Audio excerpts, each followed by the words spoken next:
Thanks for that great introduction. We're super excited to be here today. Yes, thank you. And it's our first time in Berlin.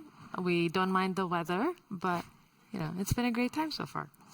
Okay, by a quick show of hands, how many of you know what customer intuition means in the context of product development? Wow, no hands. Okay, cool. How many of you have no idea what it means? Great. Well, you're not alone because we didn't either. When our new chief product officer joined, one of the big asks from the research team was help build this customer intuition, a stronger customer intuition for the organization. And we were like, what? What does this mean? How do you build intuition? How would you measure intuition? And what would success even look like? We had some pause, of course, and some, you might call it analysis paralysis, but we had to start somewhere. And we had some fresh ideas. We were ready to get started on our mission, and it was a challenge accepted. So where we started was we began by giving it a working definition to help give it some structure to what felt like a pretty ambiguous task. And this is the definition that we landed on: the ability to understand and anticipate the customer needs, pain points, and behaviors throughout the product lifecycle. But let's be honest, even with a definition, this was still a daunting task, because to truly understand and anticipate customer needs, we had to understand and anticipate the customer needs of nearly 1.7 million customers. To put that in perspective, that's more than the population of San Francisco. In fact, we actually looked it up last night. That's also more than the population of San Francisco and Frankfurt combined. So it's a massive scale. And Docusign has more than 1 billion users. And that's more than the population of all the Americas combined. With signers on every continent. Yes, even Antarctica. And this is what AI thinks one of those users may look like. Is it even a talk if we don't mention AI? We had to. But we'll let you be the judge of that. Okay, so in addition to our scaling user base, the company was also evolving over the years from an e-signature company to an intelligent agreement management platform. And this new AI platform helps our customers unlock all the data in PDFs and helps accelerate their business decision making. So we had a combination of things. We had product evolution, we had massive scale of our customers, which meant that we had to build customer intuition for a range of use cases, industries, and geographies. So we had a couple things going for us. We had leadership support, we had a definition of customer intuition, and so everything was stacking up neatly, and we had the perfect plan, right? Right, Marne? No, actually we didn't. Because the realities are, worlds aren't perfect, and that's okay. It's messy. So how the plan really started is we had these puzzle pieces and some sense of direction, but not that perfect pyramid that Morgan just shared, right? We had to figure out how to put all the pieces together so it made sense for our business, our teams, and ultimately the customers we serve. Oops. So how did we build customer intuition? Well, like any good project, we started with a strategy document. And we even named that strategy document our vision of building cross-functional intuition. And that cross-functional intuition piece is key. This became our North Star. And we wanted to make sure that this document wasn't just something that we wrote and forgot about. It really grounded us and it grounded our team. It helped us identify and prioritize all the key components that we wanted to focus on to transform customer intuition into a breathing part of how we work. So first we had to tackle the insights lifecycle, right? Or reimagining how we bring insights to the business to help make decisions and incorporate the insights and ultimately innovate. So we did name it Insights Lifecycle because it gave us this fresh lens to think of, like, how do we make those improvements and what does that look like? But it wasn't just about collecting insights. It was also about amplifying them. We needed to provide different modes for our partners to learn those insights and digest them. And so we needed to make sure the insights were not only helping teams that were actively building, but we wanted to spread that broad in the organization and up through into executive leadership. We also knew that we couldn't just focus on things that are on the roadmap, right? We had to scout out new opportunities, think more than 1 to 2 quarters or even like 6 months out, so that we can kind of follow where is the business going, like where are customers needing. So we had to scout out opportunities. And additionally, we had been building this cross-functional muscle and partnerships over the last few years, and we had seen the value that these partnerships bring to our projects. So we knew that we had to incorporate this as a major component of building intuition across the company. In parallel, we had started also developing this culture of measurement to make more data-driven decisions. So we combined the measurement and intuition. We thought it was a no-brainer. And actually, our counterparts did a deep dive talk on this last week in New York. So if you're interested, make sure to catch the recording of that. And our company uses OKRs, and this is how we plan and commit to the work that we are doing. And so then we finalized this strategy, got aligned, and turned it into our shared commitments with our broader team and made it part of our OKRs for the year. So all these efforts, they naturally started to stack into this pyramid and into 3 main categories that really became the backbone of our approach. The first layer was foundation and intuition, and this was really where we focused on creating a shared understanding of who our customers are, their needs, their behaviors, and their pain points. And we wanted to make sure that intuition wasn't just a buzzword, but that it was rooted in something that could return again and again. The next was building together. So we got really intentional to figure out how do we embed intuition into the product development process. And because we didn't want insights to be the static thing that lives on a deck, you know, the ones you've seen and then you never looked at it again. We want it to be a live collaboration where cross-functional teams are making decisions together and solving for problems. And at the top of the pyramid, this will come up again and again, but these cross-org partnerships, this is really that secret sauce to building that intuition, because customer intuition, it's everyone's responsibility, and the more connected that you are with your cross-functional teams, the stronger the decisions become. And these partnerships, they help you scale local efforts into broader ecosystems, and that really gives much more a push to the work that you're doing. And so these were the 3 categories that really gave us structure. But what we really liked about this model was that it gave us flexibility, because we were able to identify which aspects of these levels we wanted to focus on. And so we had different experiments and adapted and focused our energy on certain categories that were important to us that we felt like were gaps and opportunities. That's right. But building intuition, it doesn't happen in a pyramid like that, in that kind of framework. It happens across all stages of the product lifecycle. And so those 3 intuition building components that emerge from the work, they really map to how we build products at Docusign. And so we can take the first one here, foundation and intuition. This is where foundational knowledge from just listening to customers and their pain points, those inspire the briefs. Those briefs become more formalized plans, and then as those plans evolve through the product lifecycle, the building begins, and then we release product. And as we build together through different stages, we incorporate the customer's voice and the insights that we collect in each stage. And we'll work cross-functionally again. It seems like a theme that's going to keep coming up. There is a power in working cross-functionally with other teams. And so it's an ongoing process of building and nurturing those relationships.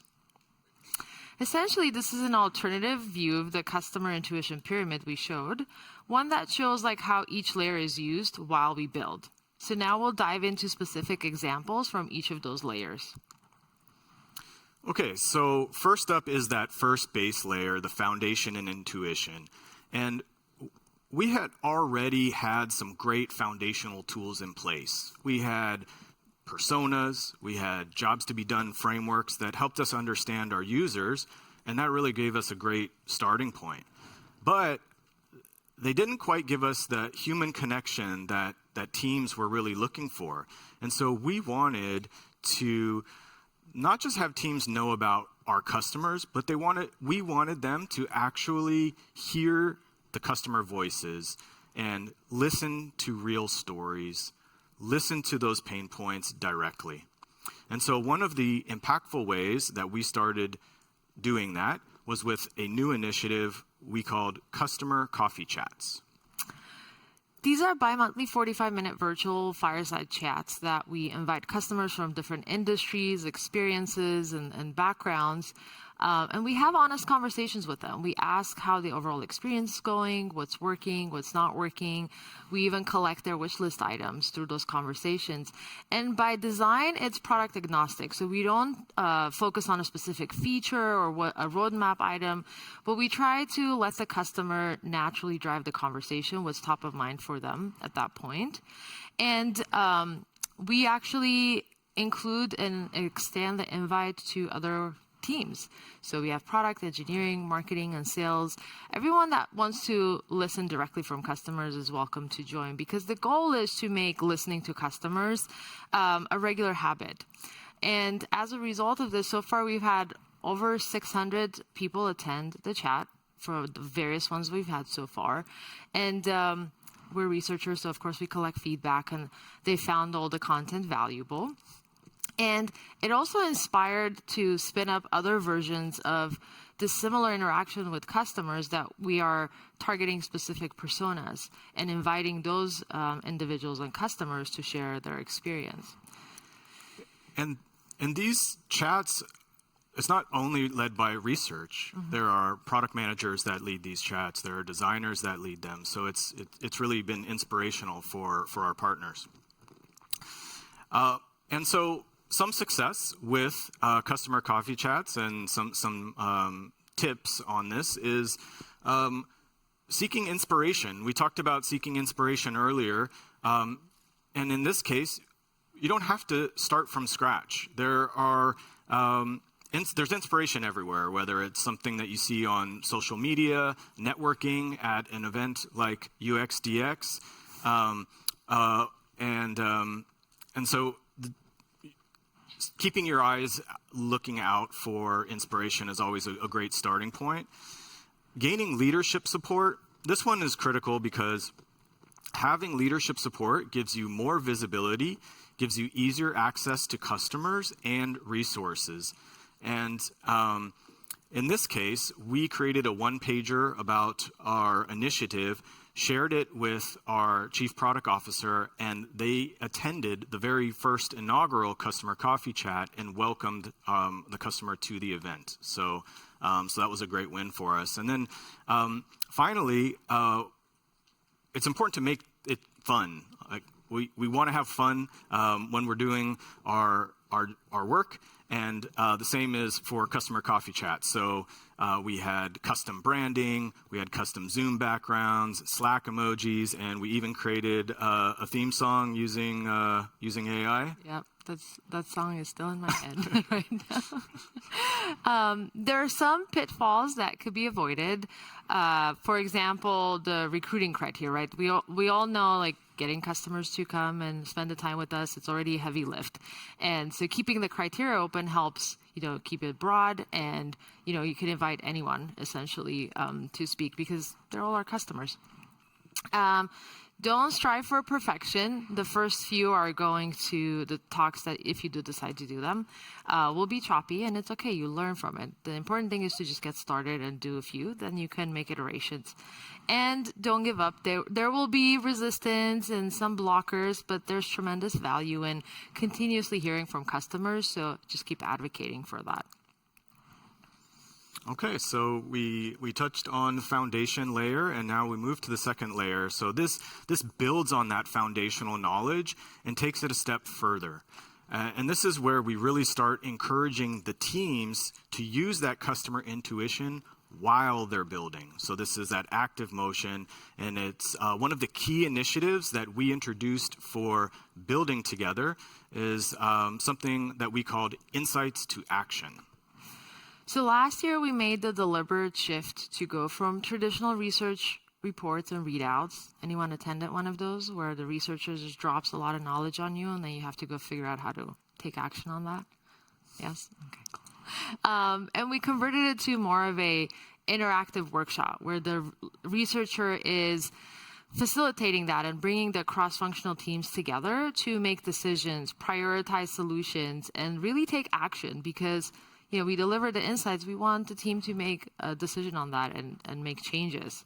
And it resulted in a lot of great impact so far. For example, like there are specific insights that now have been turned into a Jira ticket. So there's a way to draw like how the research made an impact because there's now a tangible ticket that someone's working on to make that improvement. And there are more discussions. So now the stakeholders really had that space to ideate, leverage each other's strengths and expertise to really make a decision and solve customers' problems. So it's been a game changer so far. Okay, so a few takeaways, do's on this one. Listen and adapt. This was really key to this project, and Marne mentioned that traditional research model where you're listening to where a researcher is sharing insights and it's a one-directional activity. Well, we received some feedback that those one-directional activities were feeling a bit passive, that they were feeling a bit too academic, and so that feedback can be a wake-up call to not get stuck in the way that things have always been done and to really have a growth mindset and find new ways to have impact. Second is start small. So when we experiment and we try different techniques, we pilot and we start with one team or one use case, then we develop a case study, and then we start shopping that case study around and gain momentum with that. And then trust the process. Behavior change is hard, and some partners are coming to those workshops expecting to sit and listen to insights. And so there was some skepticism at first, but once they join the workshop and start seeing how quickly we were able to turn insights into action, they were in. Mm-hmm. And a couple things to avoid. Again, don't get stuck in tradition. Just because you've been doing that the same way for a long time, but if it's not effective, then it's time to make a change. And so be open to that. But you don't have to over-rotate. Like, we don't have to scrap everything out and start from scratch. There are components of the current process that work, so preserve that and then add whatever the team or the business need at that point. And finally, don't overcrowd the workshop. It's going to maybe feel tempting to invite everyone, but the challenge with that is if too many voices and they're not decision makers, then it actually slows the progress. So make sure the key people that are able to make those decisions and prioritize solving, they're the ones in the room. All right. So we made it to the top of the pyramid here. And this is where things really start to come together, where this cross-org partnership is being highlighted. And this is where all that hard work that you're doing at the project level or you're working on those initiatives, those deep cross-functional partnerships that you've been building and scaling over time, they help you scale that initiative and help it grow in the organization. And so one powerful example that we have of this was our betas at Docusign program. So our betas operation team, they were in the process of solving for inconsistent go-to-market beta process. There were unclear roles, undefined processes, and some opportunities to improve ways of working. And that team was looking for a way to establish entry and exit criteria for betas. And they found out that our team was developing a culture of measurement, and we were working through this challenge on our own. Mm-hmm. Through the culture of measurement, we established what I was referring to earlier, that experience scorecard, which allowed us to systematically measure the usefulness, usability, and the satisfaction of experiences. So, and we documented those results. So that was the opportunity for us to partner, because the betas team was looking for a rigorous process, that this became one of those tools that they're able to incorporate in the process. And so together, we aligned on clear entry and exit criteria and built a repeatable framework that added structure and clarity to betas.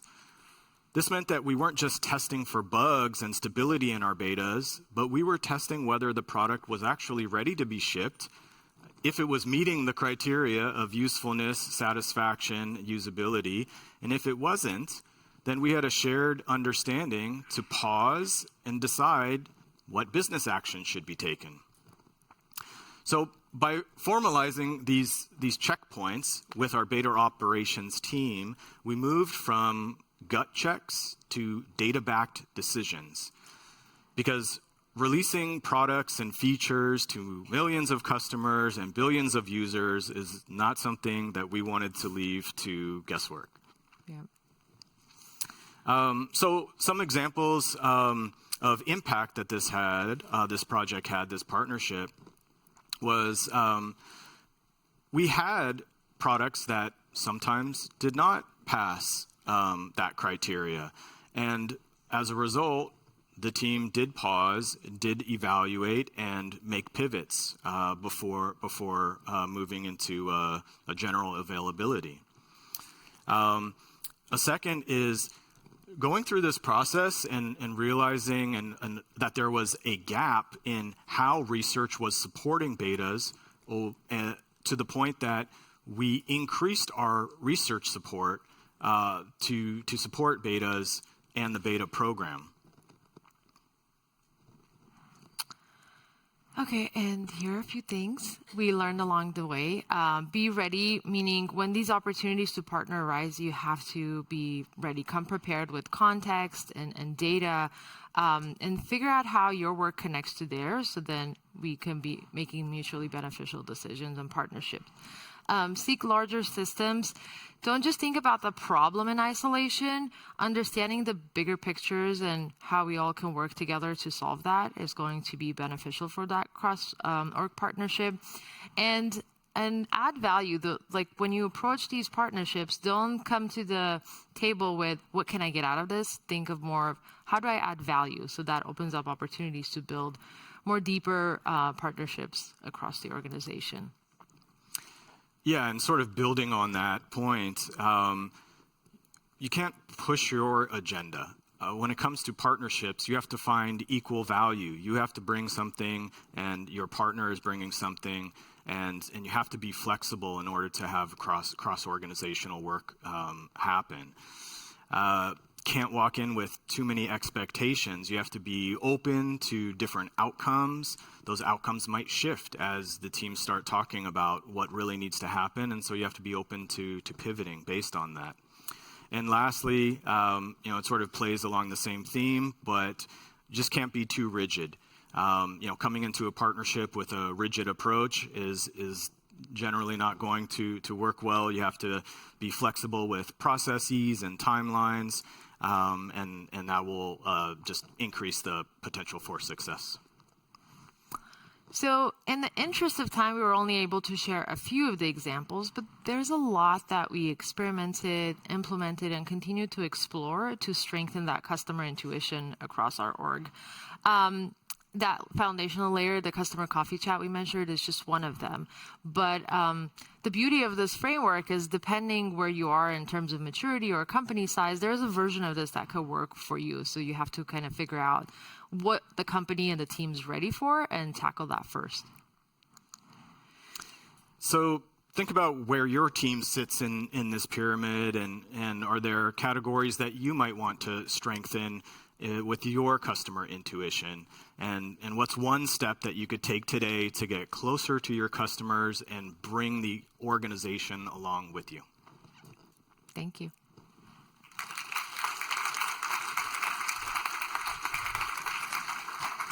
I guess I'm going to stand in the middle here. Yes. Okay. I love this so much because I like when research acts entrepreneurial, and I think that that's kind of like the secret sauce for this is like entrepreneurial and also anticipating. So Yep. much is looking backwards, but like that's not how we get to be creative and do cool shit. All the stories we tell each other, they come from that. So I'm going to put you on the spot, one of you, all right?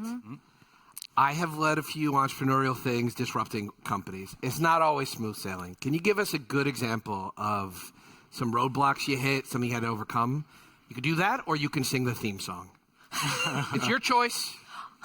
I'll take the theme song because there's too many roadblocks to go. Oh, pick one. Pick one. Although we would love to hear you sing.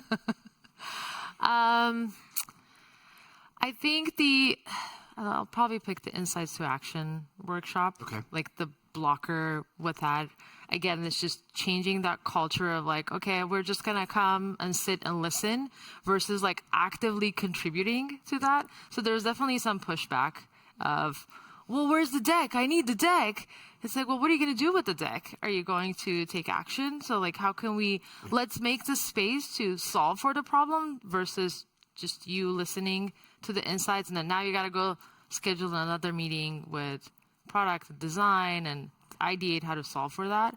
But I think it was just having a few brave souls that were willing to, do the pilot with us and have a use case that worked well. And then everybody else kind of was open to it and started. Early adopters exist in companies. Yes. That's for sure. You got to find them and you have to treat them really well. Do you, I follow up on that really fast. Do you think that some of that, like, where's the deck, is code for, don't change my way of, just give me, like, this is like kind of rubber stamp. I mean, I'm exaggerating here, Yes. but I listen to you a little bit, researchers, and then, you go away. You're looking at Morgan. Yeah, Tell the truth. Actually our team, they're really hungry for the insights, and so that's what we found was that when we brought the insight themes and they started actively working and seeing how quickly we could make commitments to what we wanted to fix with the product, we saw the action and the outcomes. And once that's sort of those case study success that help move any naysayers. They start seeing it, and then they start seeing their teams also doing it, and then it becomes a part of the culture.